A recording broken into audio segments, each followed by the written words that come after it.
Assalamualaikum warahmatullahi wabarakatuh. Selamat pagi mahasiswa. Pada mata kuliah kajian dampak lingkungan kali ini, kita akan membahas mengenai kerangka acuan. Nah, sebelum mulai acara pada hari ini, berdoa menurut agama dan kepercayaan masing-masing. Berdoa dimulai. Doa selesai. Nah, sebelumnya kita sudah belajar mengenai kajian dampak lingkungan terhadap dokumen AMDAL. Jadi dokumen AMDAL itu ada 3, ada kerangka acuan atau KA yang akan kita bahas kali ini. Yang kedua ada ANDAL dan yang ketiga ada RKL RPL.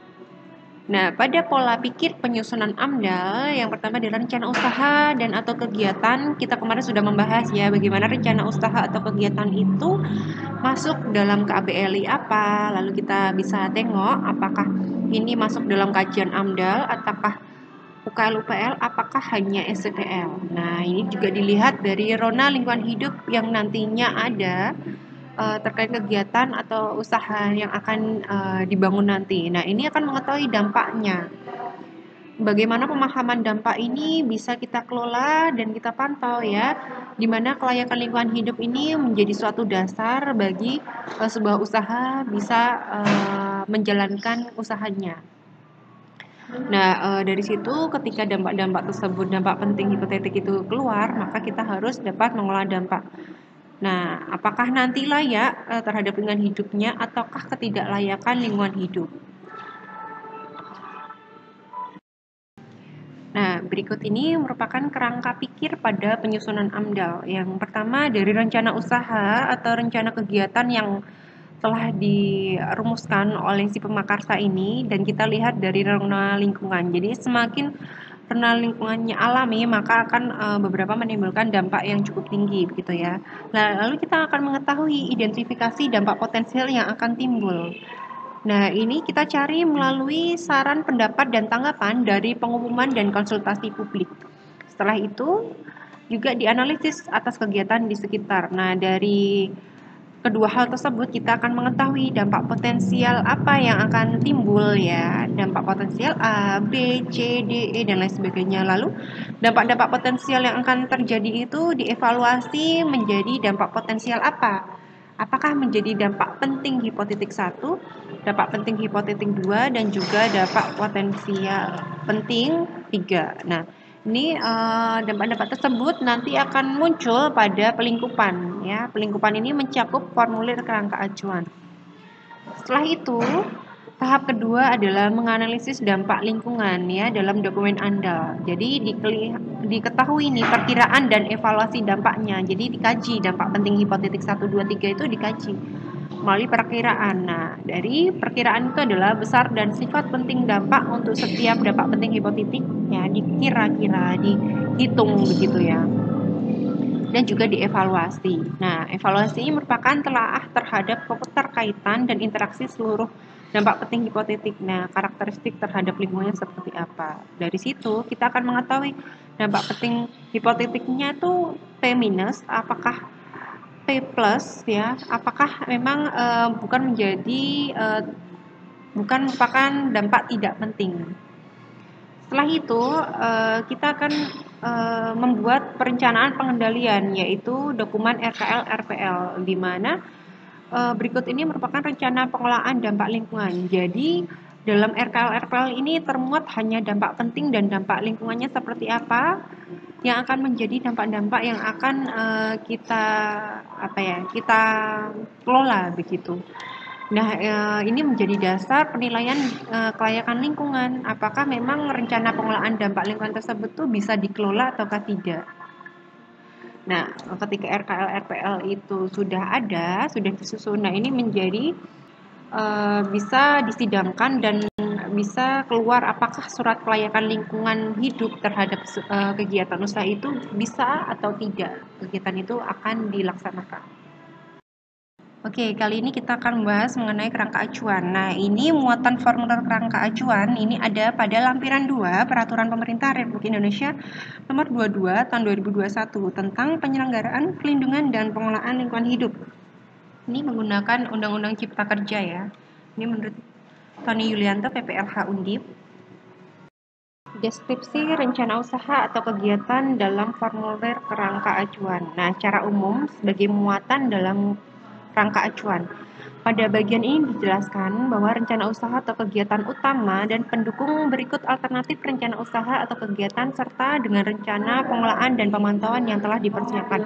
Jadi dalam kerangka acuan, deskripsi rencana ini sudah termuat. Nanti rencana pengelolaan dan pemantauannya itu apa saja sih yang sudah diserapkan oleh si penanggung jawab usaha begitu. Nah, dalam pelingkupan pada bagian ini dijelaskan rencana usaha atau kegiatan yang berpotensi menimbulkan dampak lingkungan pada tahap prakonstruksi, konstruksi, operasi, dan pasca operasi, rencana usaha dan kegiatan yang akan dilakukan oleh penanggung jawab usaha dan atau kegiatan. Ini bersumber pada lampiran 2 PP 22 tahun 2021. Nah, dari deskripsi rencana kegiatan itu telah termuat pada formulir kerangka acuan. Nah, dari situ kita akan mengetahui berbagai macam pelingkupan yang ada di sana.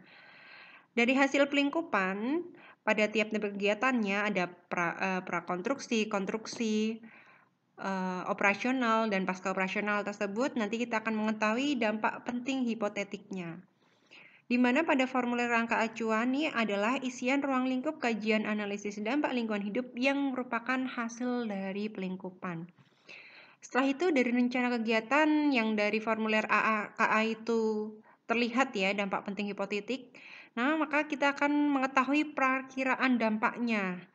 Nah, perakiraan dampak ini kita melihat lagi besaran dan sebaran dampak serta sifat penting dampak pada masing-masing komponen tadi. Nah, andal adalah telaah secara cermat dan mendalam tentang dampak penting suatu rencana usaha atau kegiatan. Pedoman pengisian formulir kerangka acuan ini diacu pada lampiran 2 PP 22 tahun 2021. Berikut ini muatan formulir KA. Yang pertama ada informasi umum. Informasi umum, formulir kerangka acuan berisikan antara lain ada nama usaha atau kegiatan, nama dan jabatan penanggung jawab usaha atau kegiatan, penyusun AMDAL, deskripsi rencana usaha atau kegiatan, lokasi rencana usaha atau kegiatan, dan juga di situ ada hasil pelibatan masyarakat.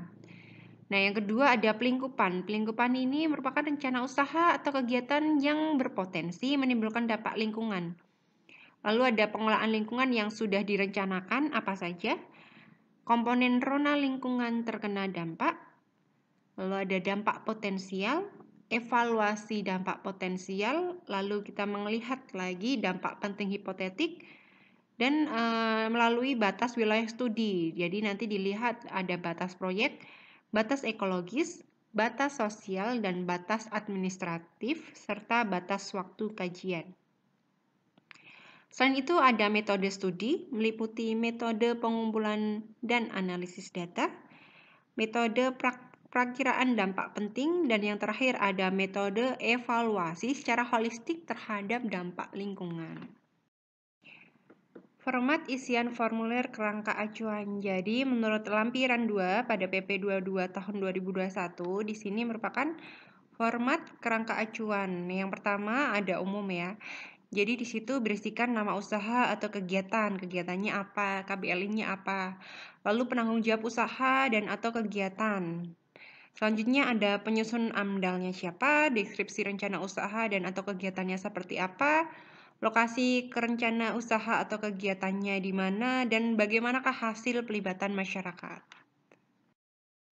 Nah, pada dokumen KA juga dilengkapi terkait dengan pelaku usaha, yakni nama perusahaannya apa, NIB-nya berapa, alamat perusahaannya di mana, alamat lokasi kegiatannya di mana, penanggung jawab rencana kegiatan di mana, jabatannya apa, alamat, nomor telepon, dan alamat email.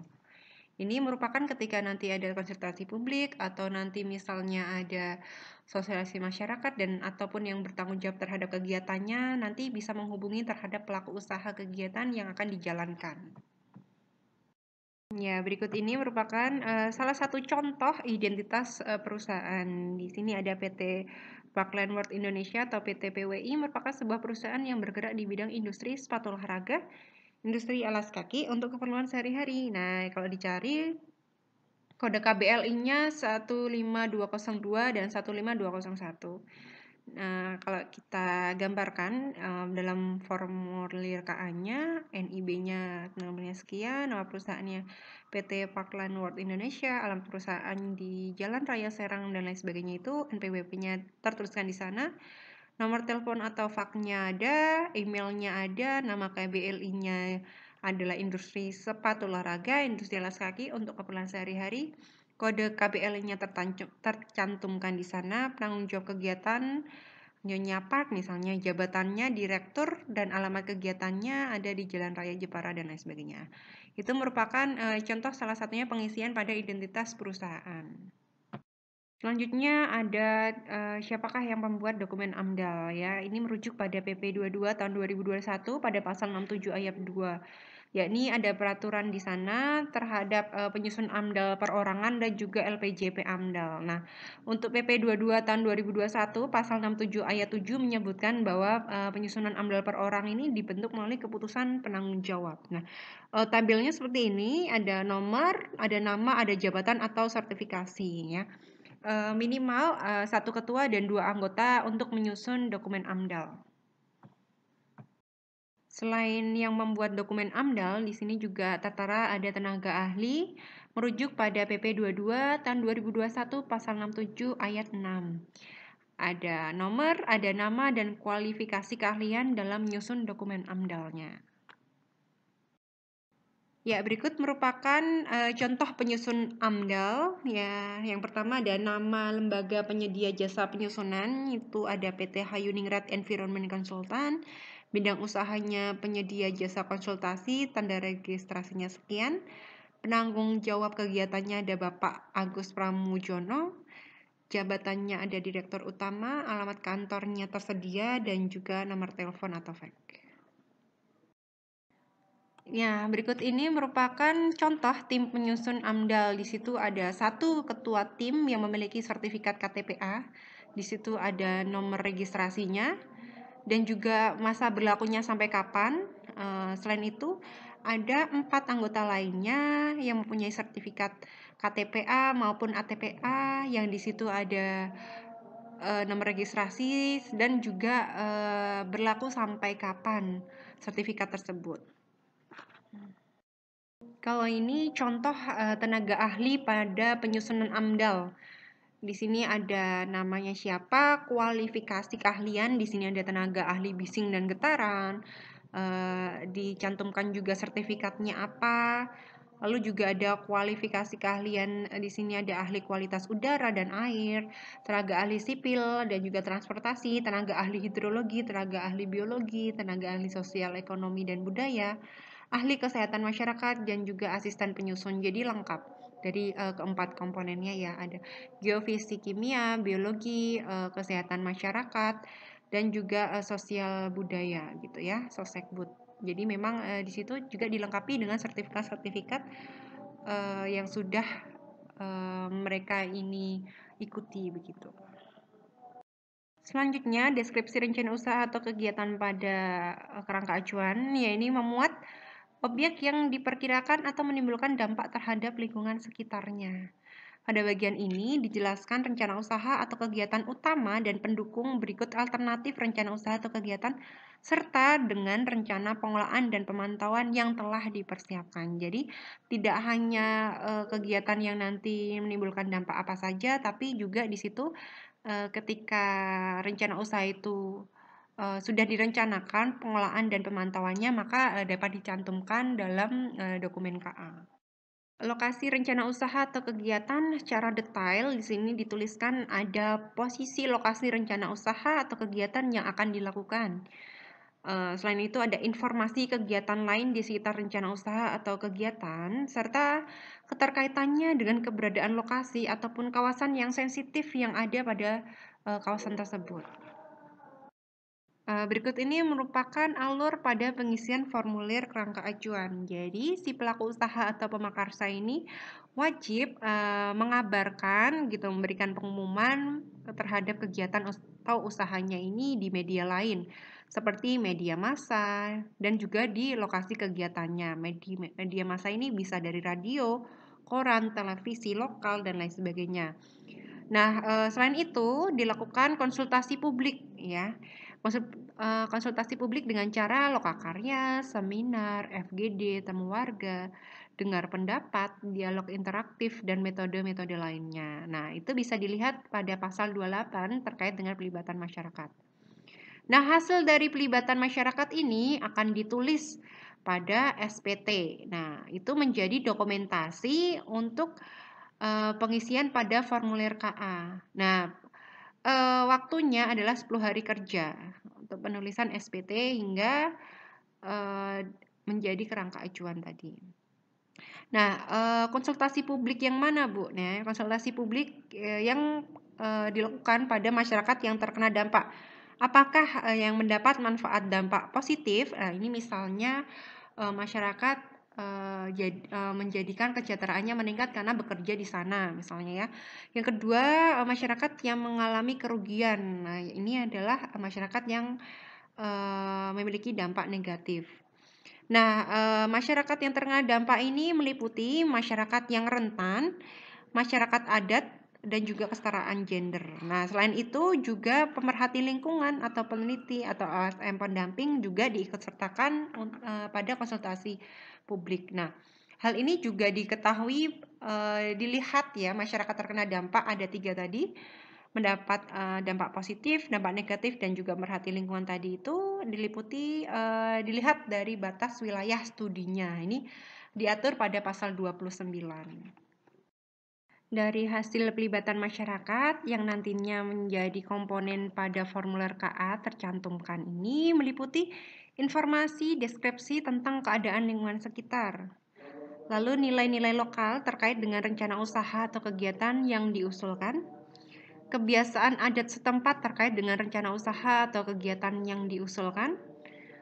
Lalu ada juga aspirasi masyarakat terkait dengan rencana usaha atau kegiatan yang diusulkan, antara lain kekhawatiran tentang perubahan lingkungan yang mungkin terjadi. Jadi jangan sampai kita kekurangan air atau rasa tidak senang adanya tenaga kerja dari luar begitu. Selain itu juga memuat harapan tentang perbaikan lingkungan atau kesejahteraan akibat adanya rencana kegiatan. Misalnya, minta disediakan air bersih atau minta pemuda setempat di daerah sana ini dipekerjakan. Jadi SPT yakni saran, pendapat, tanggapan lainnya yang relevan. Nah, tadi ditulis pada surat SPT tadi yang nanti dituliskan selama 10 hari kerja. Lalu itu menjadi sebuah dokumen yang nantinya dimasukkan pada formulir kerangka acuan. Selanjutnya, pelingkupan. Pelingkupan adalah proses yang dilakukan sejak awal untuk menentukan lingkup permasalahan dan mengidentifikasi dampak penting hipotetis yang nantinya timbul sebagai akibat rencana usaha atau kegiatan. Di sini ada tujuan pelingkupan. Yang pertama, mengidentifikasi dampak penting. Nah, mengidentifikasi dampak penting ini dengan meniadakan hal-hal yang tidak atau kurang penting. Menurut pandangan masyarakat terkena dampak, pihak berkepentingan dengan dampak, dan juga pihak pemerhati dampak.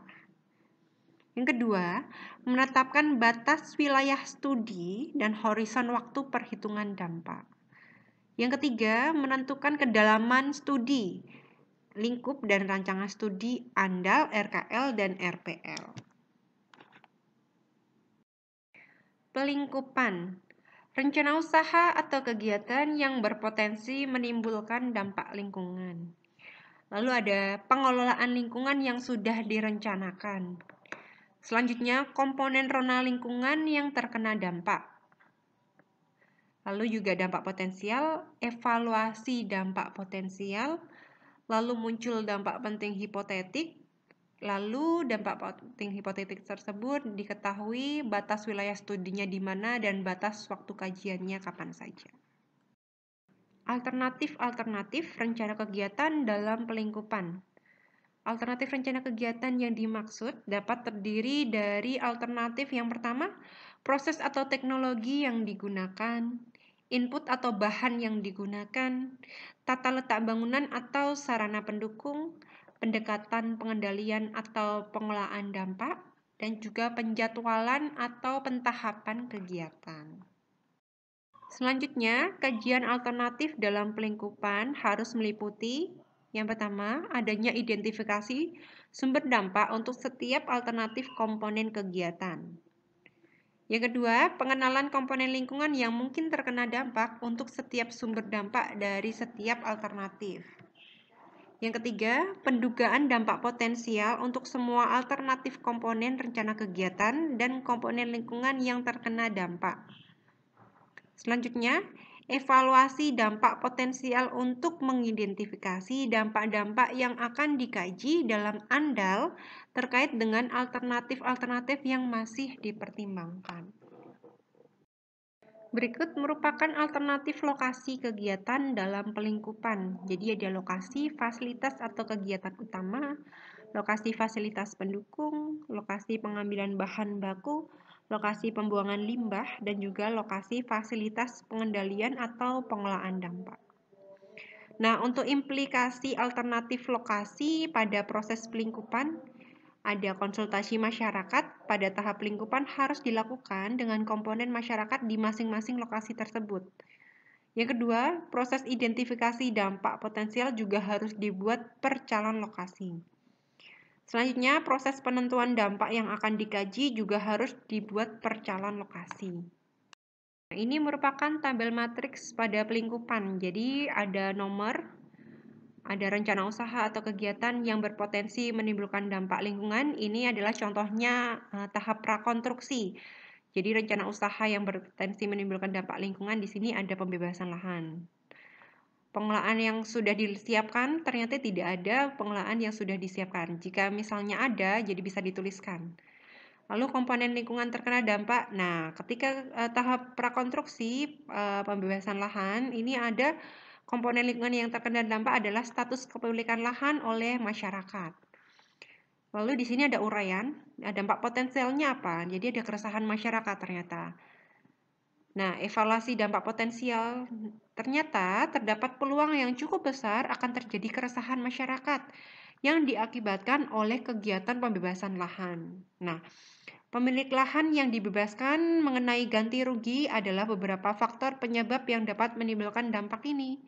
Namun demikian, mengingat terdapat karakteristik hukum adat yang spesifik, maka dianggap perlu untuk melakukan kajian lebih dalam mengenai dampak ini. Jadi, disimpulkan dampak penting hipotetik ini menjadi dampak penting hipotetik.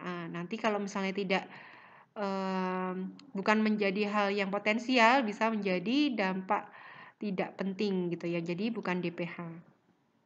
Kalau di sini muncul DPH, berarti nanti harus dilakukan pengelolaan. Batas wilayah studinya mana pada pembebasan lahan? Jadi ada desa A, desa B, juga secara rinci dapat dilihat pada peta. Nah, untuk batas waktu kajian, jadi 3 bulan, mengingat diharapkan durasi pembebasan lahan berlangsung dalam waktu 3 bulan. Ini disesuaikan dengan tahapan rencana usaha yang nanti akan dijalankan. Kalau untuk pembebasan lahan, batas waktu kajiannya 3 bulan begitu. Nah, bagian ketiga, yang pertama tadi ada informasi umum, yang kedua tadi ada pelingkupan, yang ketiga ini adalah metode studi. Metode studi ini meliputi metode pengumpulan dan analisis data, metode perakiraan dampak penting yang akan digunakan, dan juga yang ketiga ada metode evaluasi secara holistik terhadap dampak lingkungan. Nah, di metode studi ini merupakan metode-metode ilmiah yang berlaku secara nasional atau internasional di berbagai literatur. Jadi nanti metode studi yang diisikan pada kerangka acuan ini memang diakui gitu ya melalui secara ilmiah yang berlaku secara nasional ataupun internasional. Yang bisa diacu melalui jurnal atau beberapa literatur ilmiah begitu. Yang pertama, ini bagian ini berisi metode pengumpulan data primer dan sekunder yang sahih serta dapat dipercaya atau reliable untuk digunakan dalam menyusun rona lingkungan hidup awal yang rinci dan sebagai masukan dalam melakukan perakiraan besaran dan sifat penting dampak. Yang kedua, ada metode perkiraan dampak penting. Nah, metode untuk memperkirakan besaran dan sifat penting dampak dalam suatu ANDAL untuk masing-masing dampak penting hipotetik, termasuk rumus-rumus dan asumsi perkiraan dampaknya disertai dengan argumentasi atau alasan pemilihan metode tersebut. Metode studi yang ketiga adalah metode evaluasi secara holistik terhadap dampak lingkungan. Nah, di sini merupakan metode untuk mengevaluasi keterkaitan dan interaksi dampak lingkungan yang diperkirakan timbul, jadi seluruh dampak penting hipotetik secara keseluruhan dalam rangka menentukan karakteristik dampak rencana usaha atau kegiatan secara total terhadap lingkungan hidup.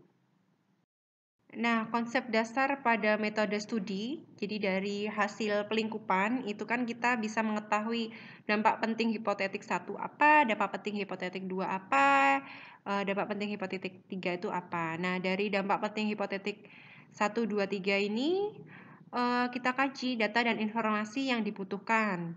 Lalu kemudian menyusun metode pengumpulan datanya itu seperti apa. Lalu metode analisis data dan juga metode perkiraan dampaknya seperti apa. Nah, dari ketiga DPH tersebut dilakukan keterkaitan dan interaksi antar dampak lingkungan.